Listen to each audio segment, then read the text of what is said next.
জপনা খুলি ডাইৰেক্ট ভিতৰলৈ সোমাই গৈ আপোনালোকক দেখুৱাব লৈছোঁ এনে এখন ঘৰ, যিখন ঘৰ খুব সুন্দৰ, খুব আটোমটোকাৰিকৈ পৰিপাটিকৈ সজাই পৰাই ৰাখিছে আৰু ঘৰখনৰ চাৰিওকাষ ৰং বিৰঙৰ ফুলেৰে মুখৰিত হৈ আছে। ৰং বিৰঙৰ ফুলেৰে হালি জালি মুখৰিত হৈ থকা এটা পৰিৱেশ, যিটো পৰিৱেশলৈ আহিলে আপোনালোকৰ সঁচাকৈ যাবলৈ মন নাযাব।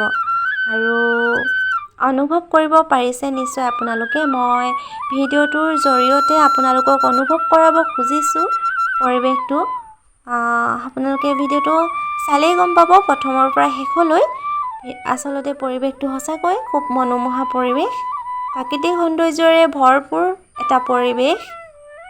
এয়া চাওকচোন, ইমান ধুনীয়াকৈ ৰাখিছে বাৰীখন। আৰু এয়া বটল, আমি আচলতে যিবিলাক বটল, কিছুমান বটল আমি এনেই পেলাই দিওঁ নহয়নে? এই বটলবোৰ কাটি ধুনীয়াকৈ মাটি ভৰাই ধুনীয়াকৈ ফুল ৰুই পেলাই ৰাখিছে। আৰু এয়া পাতবাহাৰ দৰ্জা মুখতে হৈছে এজোপা ধুনীয়াকৈ পাতবাহাৰ আৰু ইমান ভাল লাগিছে দেখিবলৈ। আৰু এয়া নয়নতৰা ফুলবোৰ খুব ৰমক জমককৈ ফুলি আছে, খুবেই ভাল লাগিছে দেখিবলৈ।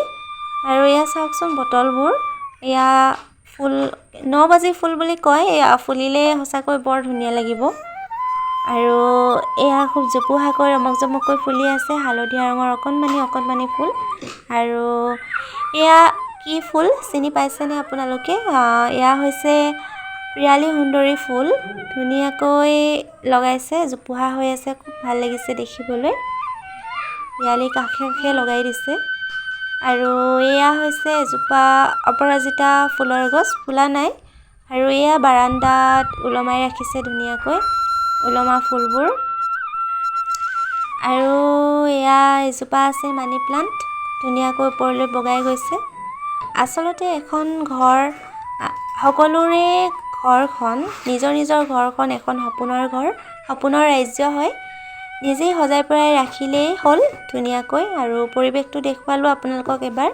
আৰু এতিয়া ব'লকচোন যাওঁ, বাৰান্দাৰ ভিতৰত যিবোৰ ফুল আছে আপোনালোকক দেখুৱাওঁ ধুনীয়াকৈ। আৰু আপোনালোকে চাওক, ধুনীয়াকৈ ৰাখিছে, ধুনীয়াকৈ। এয়া আমি আচলতে পেলাই দিয়া যিবোৰ পাত্ৰ, কিছুমান পাত্ৰ আমি পেলাই দিওঁ অলপ বেয়া হ'লে, সেইবিলাকতে ৰাখিছে তেওঁ খুব ধুনীয়াকৈ। আৰু এয়া হৈছে অৰ্কিড, ধুনীয়াকৈ ৰাখিছে, ফুলিছে। আৰু এজোপা কচু ফুলৰ পুলি, এইবিলাক চাওকচোন টাববিলাক। আৰু এজোপা ফুল, বেছি কথা কৈ নাথাকোঁ, আপোনালোকে চাওক। বাৰান্দাত ৰঙা মাটিৰে ৰঙাকৈ মচি থোৱা বাৰান্দাখনতো যে ইমান ধুনীয়াকৈ সজাই পৰাই ৰাখিব পাৰি, চাওকচোন। আৰু এয়া হৈছে বেঙুনীয়া ফুল, ফুলি আছে।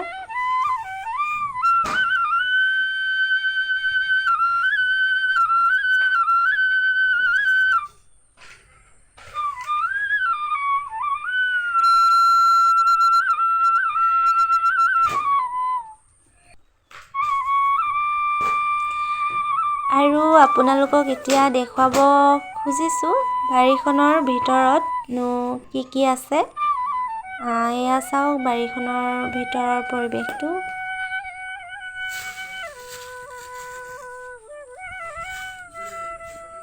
এয়া জুম কৰি দেখুৱাইছোঁ আপোনালোকক। আৰু এইখন হেন্দালি, যিখন হেন্দালিত লাগিছে সৰু সৰু তিতা কেৰেলা, আৰু আগলৈ আছে জাতিলাও গছৰ পুলি, বগাই বগাই আছে আৰু কলি পেলাইছে। আৰু এইখন এখন চাং পাতি দিছে, আৰু চাংখনত ৰাখিছে ধুনীয়াকৈ ফুল।